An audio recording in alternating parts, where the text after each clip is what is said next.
A long, long time ago, before there were people, animals, or even the sun and stars, there was only God, and God had a wonderful plan to create a beautiful world. On the first day God said, "Let there be light," and suddenly there was light. God separated the light from the darkness and called them day and night. On the second day, God made the sky. He separated the waters and created a big, beautiful sky above the earth. On the third day, God gathered the waters into seas and made the dry land appear. He covered the land with green grass, tall trees, and colorful flowers.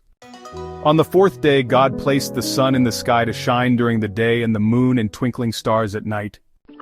On the fifth day, God filled the waters with big fish, tiny fish, and all kinds of sea creatures. And he made birds to fly high in the sky. On the sixth day, God made all the animals, furry ones, tall ones, small ones, and big ones. But God wasn't finished yet. He made something extra special. People. God created Adam and Eve in his own image to take care of the world and enjoy his creation. On the seventh day, God looked at everything he had made. It was very good. He rested, not because he was tired, but to show us the importance of rest and joy. And that's how God created the world, a world full of light, life, and love. God made this world for us to enjoy and take care of. What's your favorite part of God's creation? Tell us in the comments below.